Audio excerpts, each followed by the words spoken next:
Welcome. And we have our fabulous choir back with us this morning. Yee! It's all yours.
That feels so good, just so good.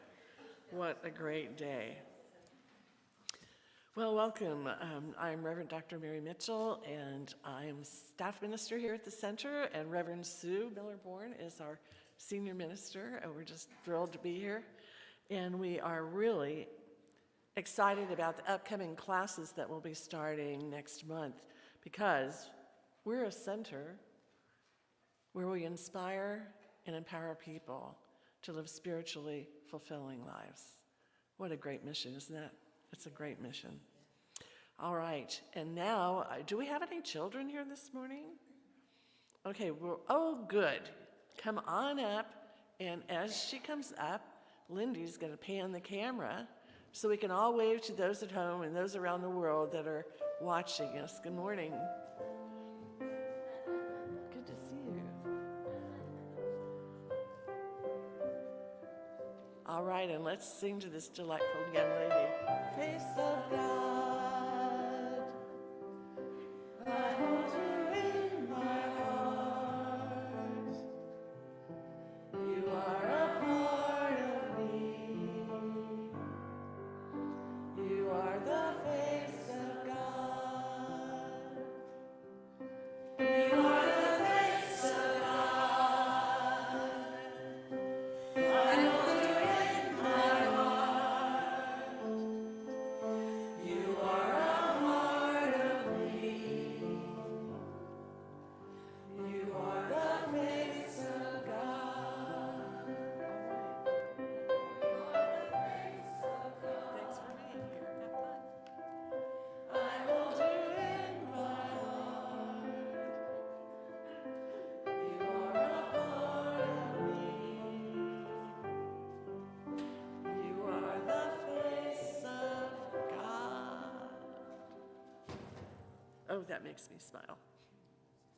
All right. Face of God. Okay, I would like to thank everyone who came here early. Lindy, our sound person, she's just always here early. Doug and Ronnie, our ushers and greeters. And Dave Forsyth, our board member this morning. Good morning, Dave. Glad to have you here. And Craig Boyer is our reader this morning. Glad to have you here, Craig. All right, if you have, not at home, but if you're here, if you would turn off any electronic devices, we'd sure appreciate it. Thank you. It's funny how we forget to do that when we go inside. If you're new with us this morning, we have a wonderful welcome packet. Anybody new that I don't recognize? There's one over here, Mary. One over. Oh, great. Hi. All right. Ronnie will bring you a packet. Do you know where she is, Ronnie?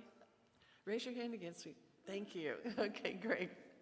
Welcome. And after service, if you'd like a tour of the grounds, I'd be happy to take you around. All right, great. We have some focus announcements, and it's a secret. Well, it's not a secret. This is Dalton's last day as our choir director, and we love him. Thank you, Dalton.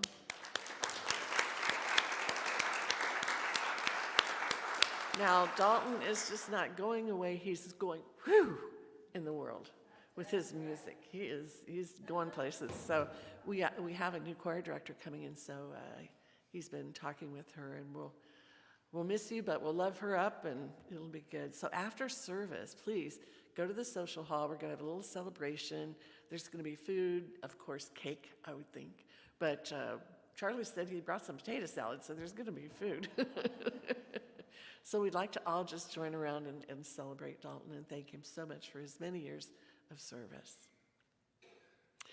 All right, next is Reverend Sue and Dr. Andrea Azevedo are doing their fabulous women's retreat October 22nd through the 24th called A Portal to Power, and it will be in Sacramento. And there's some openings left, and full payment is due September 1, so that's coming up pretty quickly. And Reverend Sue and Shirley Wade, who's a practitioner, are going to be doing a class called The Grace of Aging, Coping with What Is. It's a workshop dealing with various issues of stress that have been coming up in anybody's life. Anybody in stress? You have to be old. You have to be an elder. You'd let a 40-something in or what? Mm-hmm. Okay. It's not age-based. It's stress-based, so that'll be really good. On September 5th, we're having SEVA Awareness Day. So all the SEVA teams are going to, have little displays or little chocolates or something to talk to people who want to be on their SEVA team or inquiring about what does your SEVA team do? Like, I'm community outreach, so I work with the homeless and the shoes and the donations and all that, and could use some help with that. Every SEVA team could use some help as we go forth into full operation again. So that'll be really fun, September 5th, after service. Also in September, some days are like this, highs and not so high. Fred Erickson, you're here, aren't you? Fred? Yeah. Stand up if you would. Fred's moving to Florida.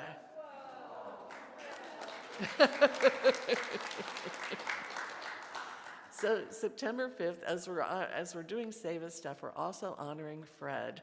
Fred has been here so many years. He's served on the board, various SEVA groups, but his biggest contribution is maintenance. He's our maintenance guy, our go-to guy. When one of these lights are out, oh boy, we call Fred. Fred and his team, they've been doing fantastic work over the years. Fred, we just wish you the best and hope by the time you get there, that darn hurricane is gone. All right, so that's September 5th. On September 14th, that's a Tuesday, I'm going to be starting a new class. It's a brand new class from home office, and it's for people that are new. It's called Change Your Thinking, Change Your Life, and it's just delightful. It's only 5 weeks.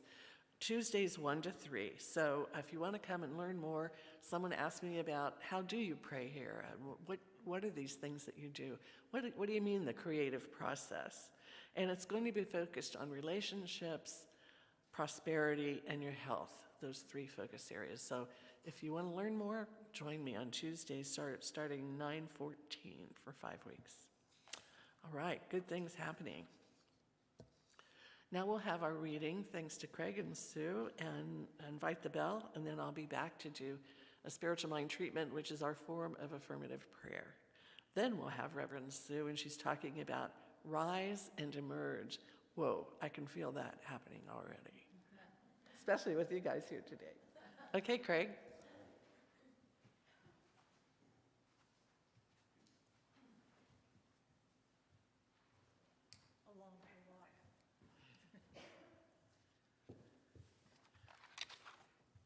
This morning I'll be sharing a poem by Amanda Gorman, and it's her poetic answer to our pandemic grief. I think we've all felt that. I thought I'd awaken to a world in mourning, heavy clouds crowding, society storming. But here's something different on this golden morning, something magical in the sunlight, wide and warming. I see a dad with a stroller taking a jog. Across the street, a bright-eyed girl chases her dog. A grandma on a porch fingers her rosaries. She grins as her young neighbor brings her groceries. We might feel small, separate, and all alone. But our people have never been more closely tethered. The question isn't if we will weather this unknown, but how we will weather this unknown together. So, on this meaningful morn, we mourn and we mend. Like light, we can't be broken, even when we bend. As one, we will defeat both despair and disease. We stand with healthcare heroes and all employees, with families, libraries, schools, waiters, artists, businesses, restaurants, and hospitals hit hardest. We ignite not in the light, but in the lack thereof. For it is in loss, not in the light, that we learn to truly love.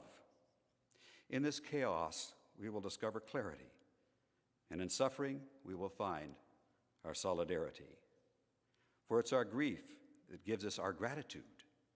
It shows us how to find hope if we should ever lose it. So ensure that this ache wasn't endured in vain. Do not ignore the pain. Give it purpose. Use it. Read children's books. Dance alone to DJ music. And know that this distance will make our hearts grow fonder. And from a wave of woes, our world will emerge much stronger. We'll observe how the burdens braved by humankind are also the moments that make us humankind. Let every dawn find us courageous and brought closer, heeding the light before this fight is over. When this ends, we'll smile sweetly, finally seeing in testing times that we became the best of beings, that we became the very best of beings.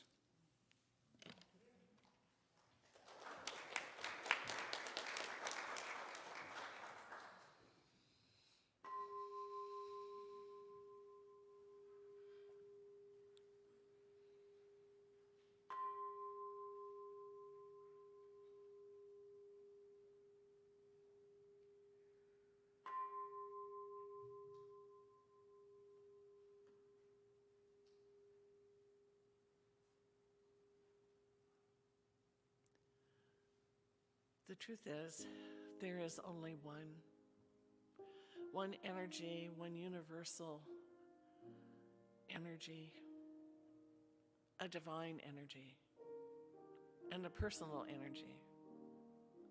Yet in the field of the universe, there is only one thing going on here, and that is the love of God.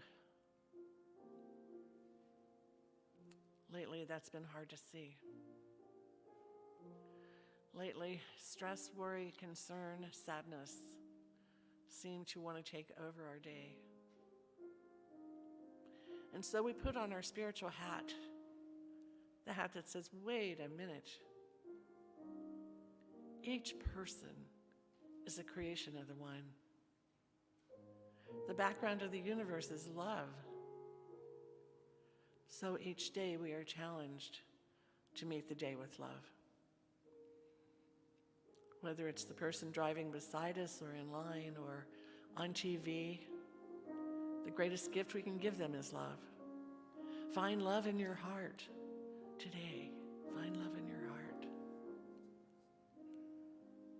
So as we do this, we can feel the gratitude and the energy of the air. We can just feel it around us. And that gratitude is so real and powerful. So I release these words to the energy in the universe, hoping everyone catches a little bit of this today. Offers a little bit of love to everything, everyone, even the trees. This is our gift as children of the One. And we give it gladly and with sincerity. And of course, with love. Thank you, God. And so it is. Reverend Sue.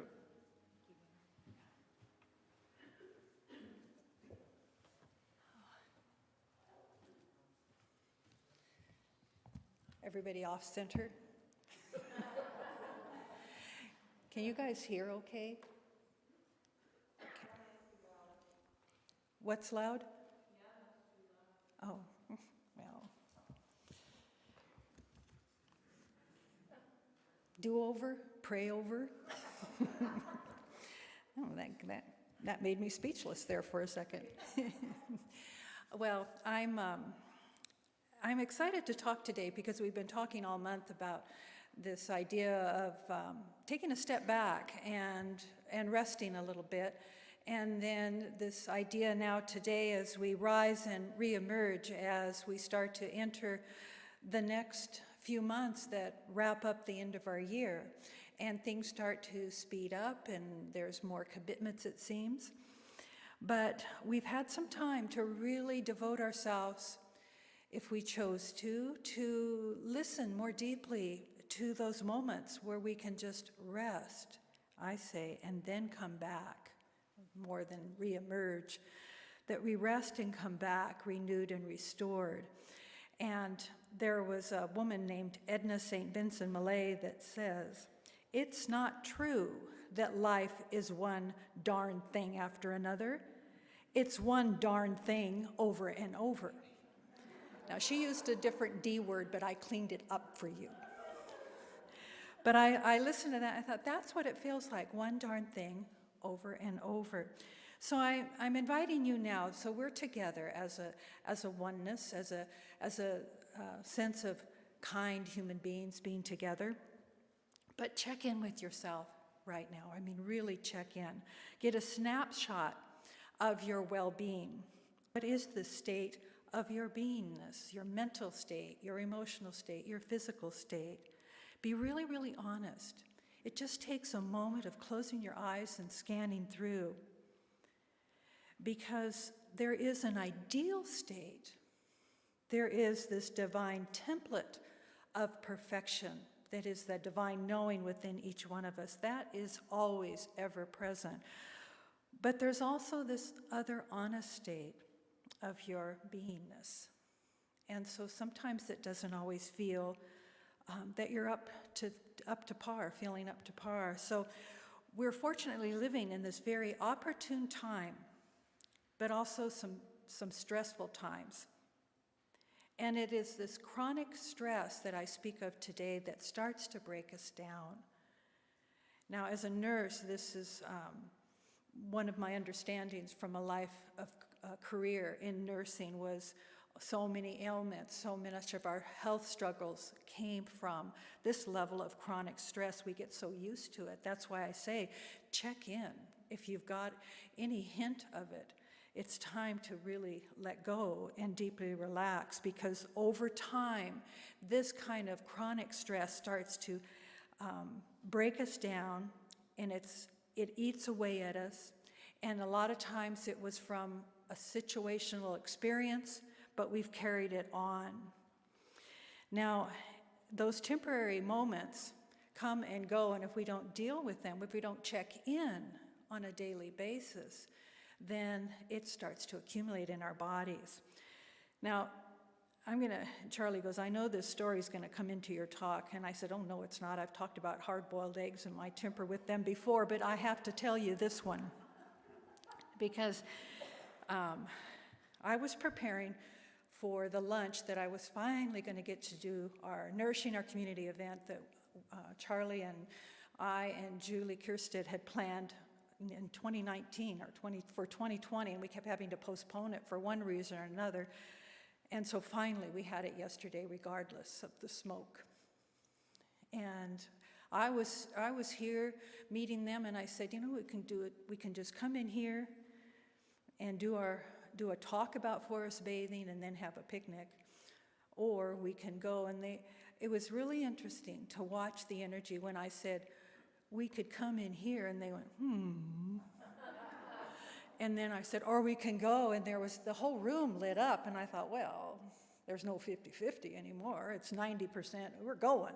So we headed up to the campsite up at Castle Craig's, at the picnic grounds. That's just part of the story. So I'm preparing the deviled eggs the day before. Boiled them correctly, looked it up on the internet. And I go to the ritual of cracking those darn eggs. And what seemed like such a simple practice became, I could just watch this anxiety rising in me because they wouldn't peel. The whole thing, all I had left was a yolk that was mushed. And I thought, great, that is not going to make a deviled egg container.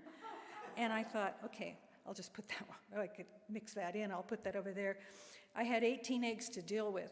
By the time I got done, I had 4.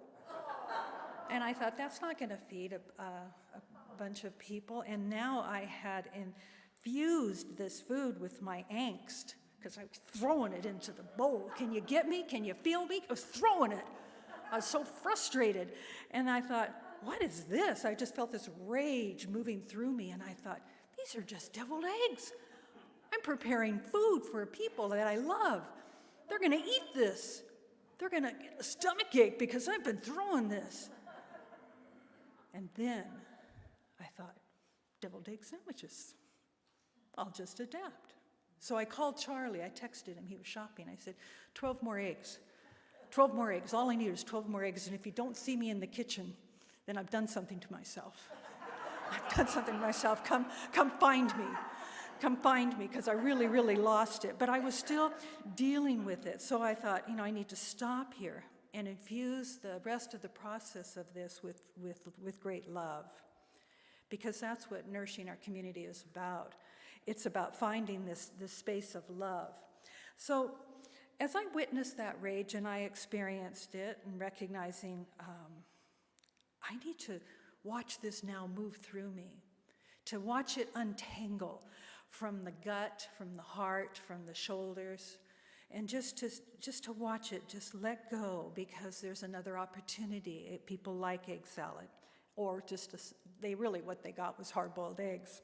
I didn't even touch them after I boiled them. So it was situational, right? But it was a lesson for me, a lesson on patience and adaptability.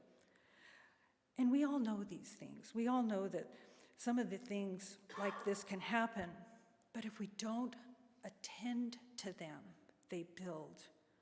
We can't ignore them. We can't medicate them away, because they're going to leave a negative effect one way or another that gradually is going to build up in you. And what we have is a temple of a body. Rejoice in the temple of your body. It's very, very important.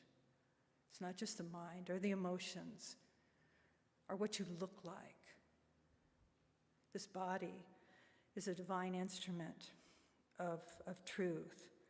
So how this can show up for you, if you feel like you're really out of touch, it can show up like the impatience, a gloomy feeling of just unsettled depression or anxiety that just kind of follows you like a shadow. It can show up in you like aches and pains and frustration, irritation, anger, muscle tension, headaches, indigestion. I feel like the empaths in here are going, oh, yeah, oh. They're all taking it in right now, but let it go. Just notice what you're feeling and let it go, because all of this can lead to a stickiness in the body. This is why chronic stress is so important to address. Cardiovascular disease. It makes you sticky. It makes everything just kind of stick inside of you, and you become a system that is not optimal, but struggling to find itself again. So this residue builds up, and it compromises ultimately your immune system, right? And above all else, right now, above all else, Our greatest gift in our body, in our humanness, is our immune system. And so we understand if stress is this physiological response to what our body-mind interpretation is doing to what is, this life-threatening influence of COVID hanging over us, the ebb and flow, no matter how you feel about it, causes this level of stress. And in the last few weeks, I've spoken to so many people on one-to-one dealing with that level of angst in their heart. So giving any stressor, the mind alerts the body of this perceived insult. And then we have the adrenals responding over and over again, secreting that catecholamine hormones, the adrenaline and the non-adrenaline hormones, to act upon the autonomic nervous system. So this cycle begins, and we try to flight, fright, freeze. Those are the reactions to stressful emergent situations, but we don't let it go. We don't calm it back down. Add to that, we're so exhausted, we pile on coffee or speedy pills or something to get through the day instead of saying, you know, I'm bone tired. I'm really tired. And we don't listen to it. We medicate it with something that will give us, you know, that big donut or something that will just give us that rush to get us going. So all of this, is this an upbeat message?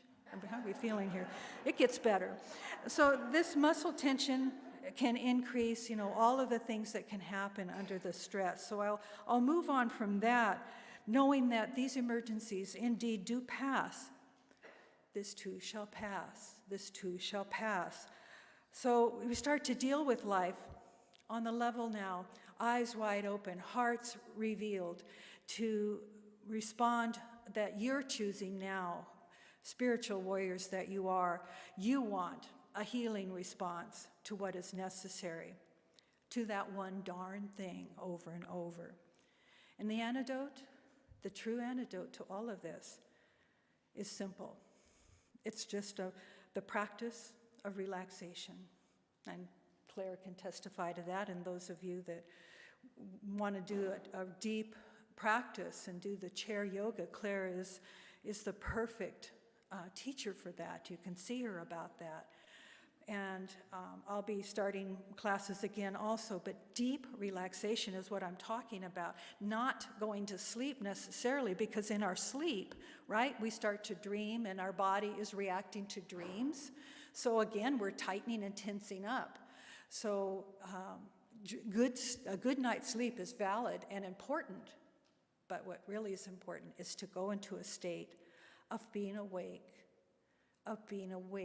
but deeply still and deeply relaxed. So this is a way that you can get comfortable with a gentle attention and create a state of no movement, no effort, and let your brain get quiet. Guess what that sounds like? Spiritual practice. It is. It's spiritual practice again. I kind of went through the back door and just didn't hit you with it right off the bat.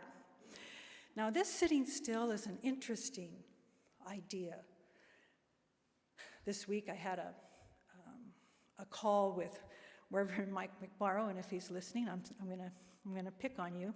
But he goes, "Let's do a Zoom." I said, "Okay, that'll be fun." He talks like this on Zoom. So I kept thinking, boy, what are we doing here? It was just like, I'm so used to people sitting. I hope you're watching, Mike. But it was just so, I kept wanting to just chuckle as he spoke. And I thought, it's hard to sit still.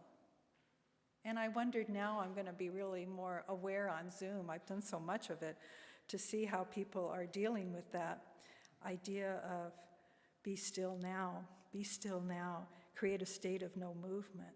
Now, Ernest Holmes says this in the thing called You: every desire you have for betterment in life is some echo from deep within that which forever proclaims, behold, I make all things new. Behold, I make all things new.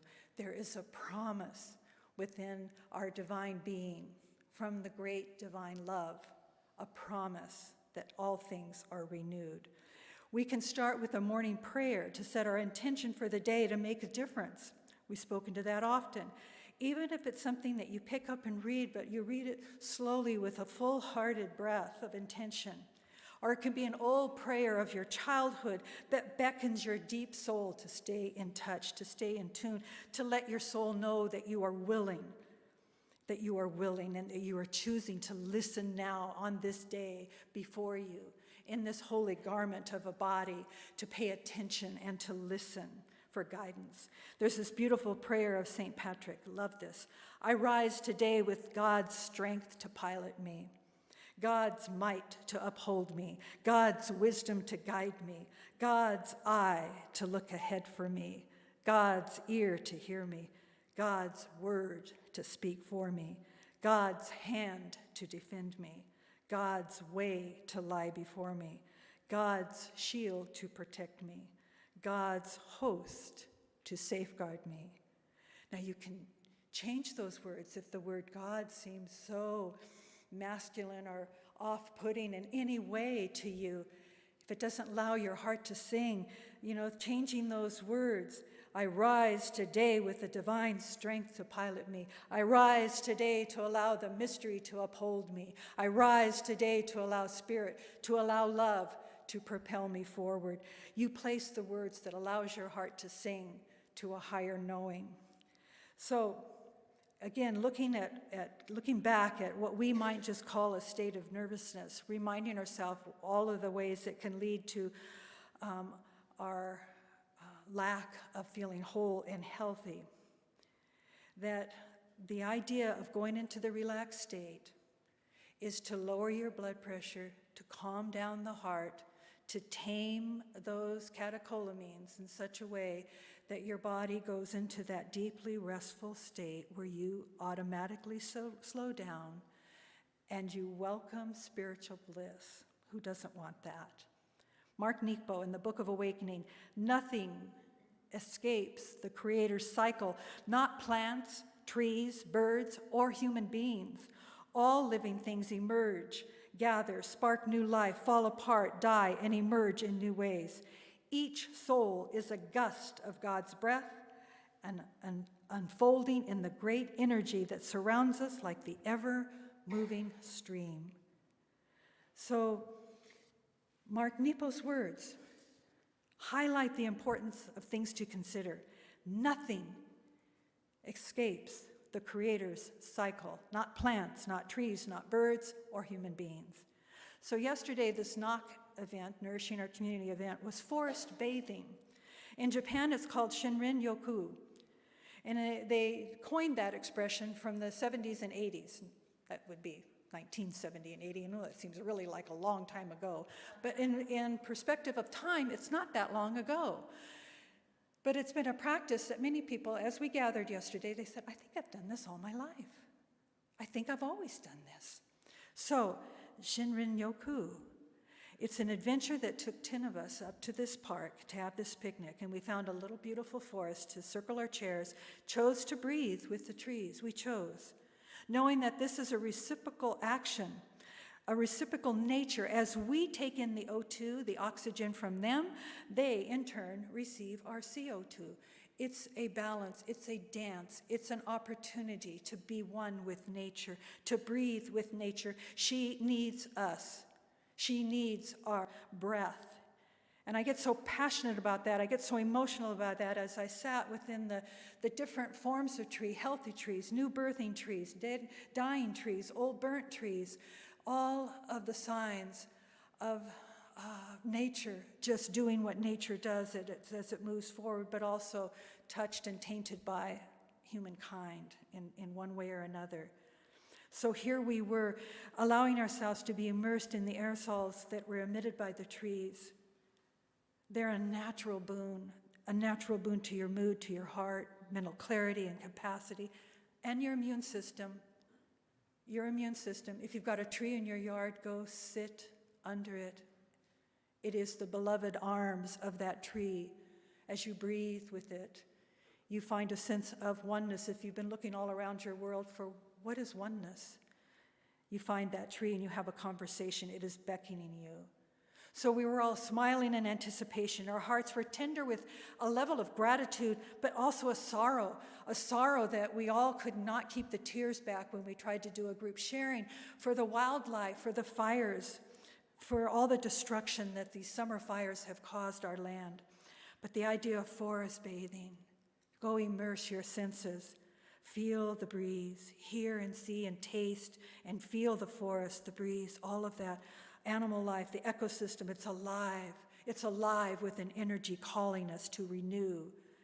And even though you sit amongst the decay, you feel the support, the wisdom, even in that. So the conversation with the forest is beckoning you, and we are still surrounded by this beauty. And you see the babies growing. You see the babies when you're driving along the highway, these precious little trees. And they will find their roots and their ground, and they will grow again, and there will be beauty. And that is what we can continue to plant and reinvest our resources into the land, into that knowing, into that hope. So we listen to nature and we pour our heart out because nature heals. And the walkabout, if you're going to go do it, is just not a hike. It's a very slow pace. Reminds you as you walk, I am noticing, and you're pausing 15, 20 minutes to get a real sense of your partnership with what's around you. You're communing with nature. Every single participant returned with a story of renewal and hope. As we were willing, we entered that walk with an intention that we had grief about the fires and the drought, that we were recognizing where our hearts were broken. And we witnessed and we saw our senses become alive, and we spent the day offering our prayers of respect, recognizing where we were sorrowful, but what is happening to our land and water. And it became a blessed, blessed day of oneness and renewal. Now, this comes in another form from this awesome book that I picked up in a used book sale, but you'll never find it again because I won't get it go. I buy and I don't release. But this is about spirit medicine, healing in the sacred realms by Hank Wesselmann. He's a PhD. And also Jill Kuykendall. And they talk about, from the Hawaiian perspective, the beautiful state of aloha, of love, the kahuna, right? We all know what a kahuna is. Let me just briefly share that these authors had met one of the kahunas from the Big Island, Papa Henry. And he was in his early 90s when Hank and I first met him, trained by his great-great-grandmother.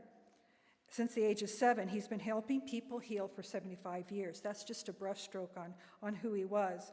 Now, in a certain summer around 2000, he was invited by Dr. Larry Dorsey, who has the power of prayer, really invested in, as an MD, the power of prayer and healing for optimal health.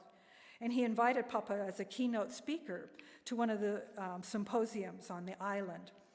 Now, here's what I want to share. On the day of his presentation, the kahuna elder stood at the lectern, looked out at the audience filled with nurses and doctors and alternative healthcare practitioners, and Papa had brought along more than 150 of his own students, trained in herbal medicine, who stood to one side on a long table that was covered with different medicinal plants. And they offered, though, before they even began, the intention was set, they offered a prayer and a song in Hawaiian. And only then did the revered healer launch into his talk. And he proclaimed, Papa Henry, with great conviction, that cancer is not a disease, but rather a cluster of symptoms created by a deficient immune system in combination with years of stress, dietary abuse, accumulated toxins in the body. The room was silent as he described his treatment protocol. Now, moving on from that, at the culmination of his talk, the kahuna looked at the room full of hopeful faces as he portrayed to them the power of the medicine in plants and trees. and giving all of these practitioners a new idea, a new hope, a new insight. He looked out and said, this idea, healing is 20% medical, 80% spiritual. This means that healing can only be done from a state of love. Healing can only come from a state of love. You can't do it from a place of fear. If you're not in love, you're not healing. Let love call you home. His words reflected the indigenous perspective and clearly reaffirmed the pivotal role of positive intent that spirituality plays in healing. And there was something else that he said that day, something very critical. In treating people that are ill, the relationship between body, mind, and spirit is all important, as this complex contains and reflects and amplifies the sufferer's worldviews and life ways. His treatment protocol varied from patient to patient according to their individuality. So their individuality, the potency of the medicine and the potency of love itself. Now, there is a profound yoga teacher, B.K.S. Iyengar, that says, as long as you do not live totally in the body, you do not live in the self. Emerson joins in that knowing. We're always getting ready to live, but not living. Pearl Buck says, inside myself is a place where I live all alone, and that is where I renew my springs that never drive up. And Plato, know thyself. Know thyself.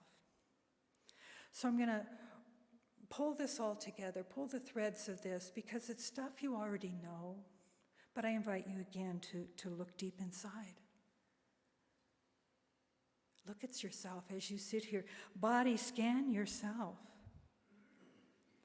and recognize that there's an opportunity here. There is a healing happening here. And I'm going to share with you, one of the guests yesterday in her forest bathing came back. She had written this all out so beautifully.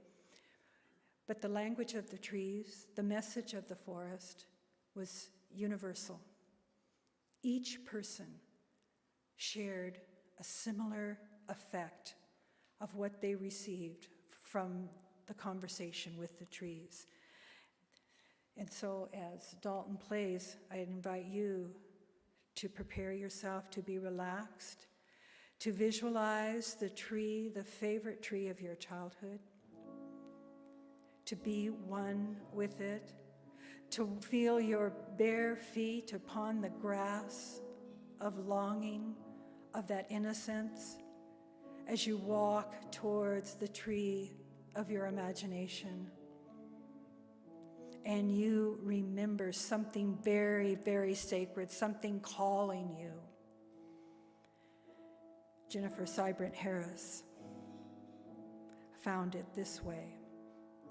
Immersed in the mother, being as one, she too lives with death all around her, her friends, family, and foe, all living together, each playing out accordingly their purpose in this universe.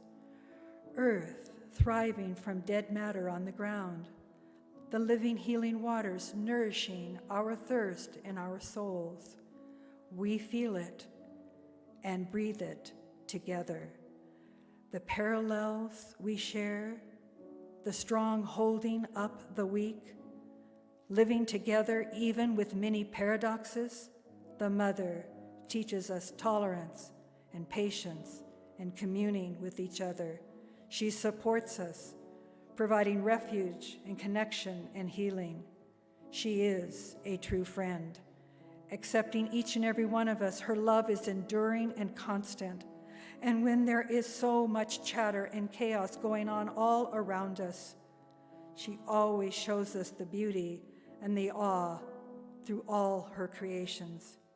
Just as there is beauty in each one of us. Through the process of decay and death and rebirth, we too are rebirthed and renewed through death of old thinking and behavior patterns. I am that I am. I am that I am.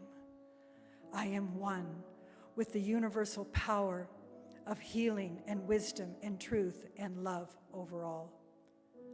So I give thanks for the journey of each person walking their talk now, but also engaging in the conversation of oneness with nature all around us, beckoning us to sit down and listen with our hearts wide open. So thank you, God, for the healing that we continue to participate in, that we offer the love and the support as we lean into each other in these trying times. We recognize it is evolution. We are evolving, and we are carried by the power of the one love. I release these words in deep gratitude for the inspiration of all of us coming together and deeply listening. More importantly, relaxing into the arms of the one. Thank you, God, and so it is. Thank you. And, if you didn't get anything from that, I had to share this last week, but I didn't. But Joey Carroll thought it was pretty funny. And this is from Sunjata from the 60s. The biggest, best advice, ready for it? You might want to take out your notepad. Get your butt out of the way. What does that mean? Well, I'd like to, but I'd go there, but I could do that, but. Joey said, I need to make a banner. Get your butt out of the way. Heart Sangha Choir.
Welcome back. Cute, cute. All right, so you got lots of papers. Here we go. You'd think after 20-some years I'd know the agenda. It's really funny. All right, so we're going to have our offering, and our ushers will be coming up, and during that, Dalton will be playing I Am So Blessed. So please join in that beautiful song. Just feel free to hum along with us or sing along as you're moved. To help set your intention for whatever you're able to give today. I am so blessed. I am so blessed. I am so grateful for all that I have. I am so blessed. I am so blessed. I am so grateful. I am so blessed. I am so blessed. I am so blessed. I am so grateful for all that I have. I am so blessed. I am so blessed. I am so grateful. I am so blessed. I am so blessed. I am so blessed. I am so grateful for all that I have. Come on up, ushers. I am so blessed. I am so blessed. I am so grateful. I am so blessed. I am so grateful. I am so blessed.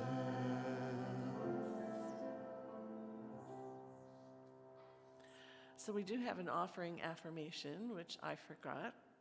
And so we'll do it just a little bit different. Please repeat after me. Gratefully, I gave with an attitude of abundance. Gratefully I gave with an attitude of abundance. For I know as I did give, I will receive. For I know as I did give, I shall receive. All right, that feels good. Thank you. And please give me a moment to bless the offering. This center is so incredibly blessed by members here, by members out there on the internet, by members whose soul participates in this center. It's given the center a good foundation to be the bright light that it's always been here in Reading. And as we move through the end of this year into the new year, we are strong, we are confident, and we are so immersed in the message of the One. So from your gifts, it gives us the energy, the enthusiasm, and the ability to move forward in a new and stronger way. And for that, we are so grateful. And so it is. All right, now we have the Practitioner Affirmation, and you know this one. There's only one life. There's only one life. That life is God's life. That life is God's life. That life is perfect. That life is perfect. And that life is my life now. And that life is my life now. Touch your chest. There is only one life. There is only one life. That life is God's life. That life is God's life. That life is perfect. That life is perfect. And that life is my life now. That life is my life now. Oh, that feels so good. You know, Charlie and I are here as practitioners. If you'd like to have a prayer afterwards, we'll be up here. And if our new person would like a little tour of the grounds, catch me. But be sure and go to this social hall for the big celebration for Dalton. And I think it's going to be a lot of fun, so you won't want to miss that. All right, our closing song. Yes, indeed. Can I interrupt you? What if I said no? You've been wanting to. You've been wanting to for a long time. Will you all just hold your hands up allow the loving grace. He does not like a lot of attention. He really doesn't. He's humble. As a performer, he is one of the most humble men I have ever met. And he has graced us with so many years of uplifting the choir and continually raising them to a higher knowing of their gift of voice and song. So as he takes the adventure out into the city at large and beyond our city, as we await his CD, I'm not letting you off the hook on that, and as he revisits us time and again, our hearts continue to be filled by our love for this man and what he has brought. Music alone opens us to the divine. So may you feel that, Dalton. May you know we are always, always with you. We love you. Thank you.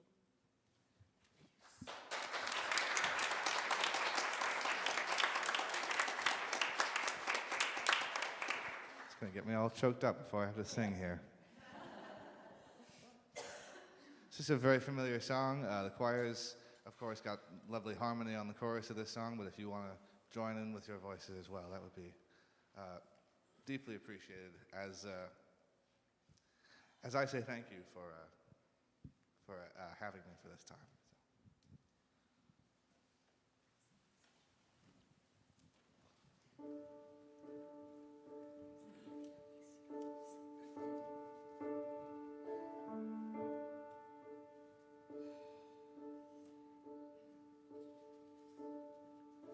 The thunder and lightning gave voice to the night. The little lame child cried aloud in her fright.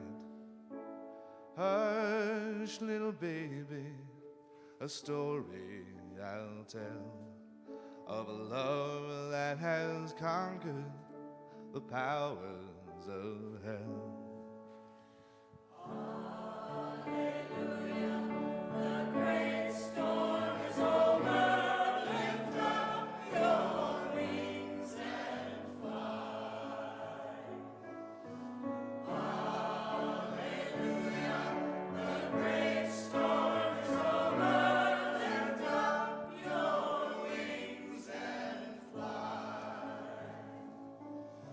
Sweetness in the air and justice on the wind, laughter in the house where the mourners have been. The deaf shall have music, the blind have new eyes, the standards of death taken down by surprise.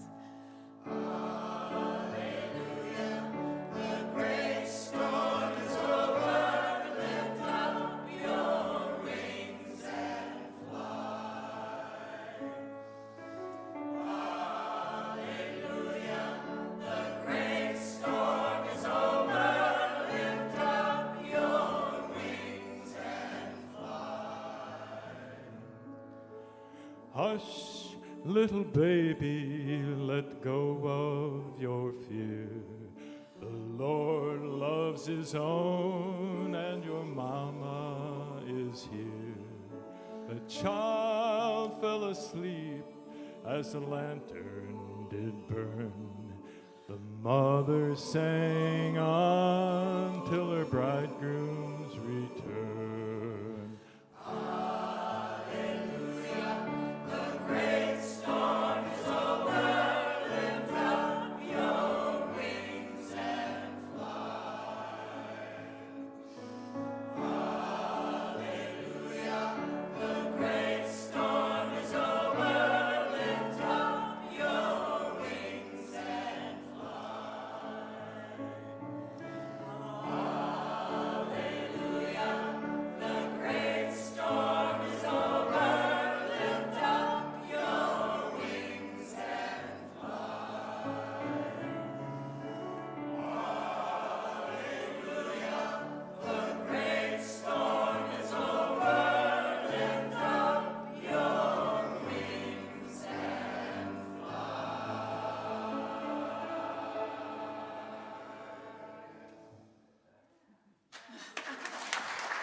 the social hall.